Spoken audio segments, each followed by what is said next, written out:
Hi everyone, it's Megan here from Key to Kids.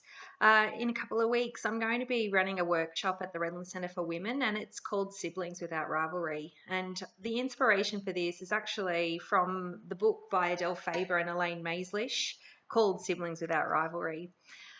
When I started reading the book, it really made sense in the context of how to talk so kids listen. And if you've read the book, How to Talk So Kids Listen, or if you've attended any of those workshops, this should seem familiar and fit into what you're already using with your children. So I thought I'd give you a little sneak peek into one of the things I'm going to be talking about at the workshop, and that is what to do when you hear your children having a fight, which is quite regular if you have more than one child. Uh, what we tend to do and what we feel like doing as parents is to stop the fight, really. And we do that by stepping in and saying things like, stop doing that. And why are you doing that? And asking questions. And now, what happened? And you tell me your version of events. And you tell me your version of events. Now, you need to do this and you need to do that. And it turns into this great big, I guess, event, a great big scaffolding, and it takes lots of time. Sometimes the kids get annoyed. That's not the way they would solve the problem themselves. So what I love about the strategies that I'm going to talk about is really it's leaving the ball in their court. And our job as a parent really is to just be a sounding board and allowing them to try and solve the problem themselves. For example, when my kids are fighting and I hear them, first step I try to ignore it, because sometimes they solve the problem before I even need to step in. And it might not sound like the way that you or I would solve a problem, but they do actually manage to solve the problem themselves.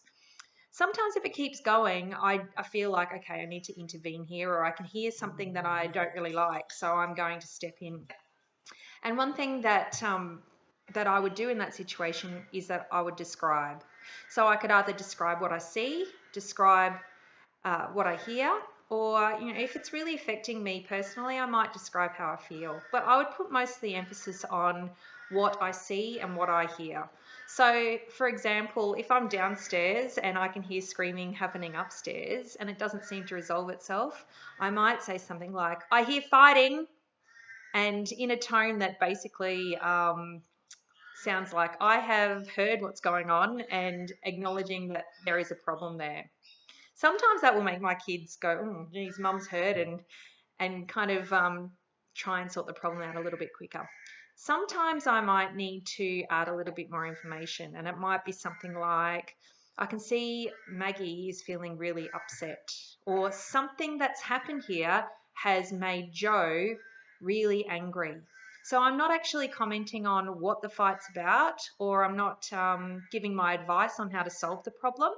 But by saying, "I can see something has made Joe angry," it's almost like a question without asking a question. It's leaving the ball in their court.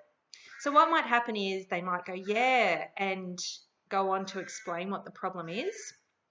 Or they might just go, "Yeah, I am angry," and that will be the end of it. Now, sometimes, of course, there needs to be more than this. And of course, I will be talking a little bit more about different strategies. But it's interesting.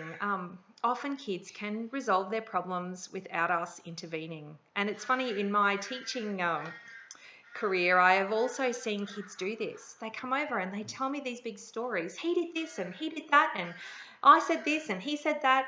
And before I could even open my mouth to give some advice or to acknowledge what they're going through, they often just run away. So a big part of, I guess, dealing with these fights is acknowledging and um, recognizing, yes, it's annoying when you're fighting with your brother or sister, and I can hear that you're really upset, and I can hear that that would make you angry, but not adding how to solve the problem, what they should say to each other, not forcing them to say sorry, not sitting them out, not banning them from iPads. We want them to have a think about how they could solve this problem on their own. And it's interesting, the more that you allow your kids to solve their problems independently, the less they will come and annoy you with their problems.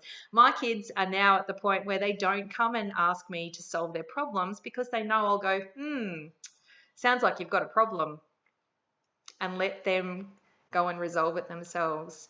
So that's one of the things I'm going to be talking about in the siblings workshop. There's lots of practical advice. I'm going to give you some things to take away, to put up on the wall, in the pantry, on the back of the toilet door. Anything that's going to help you keep these ideas at the forefront of your mind.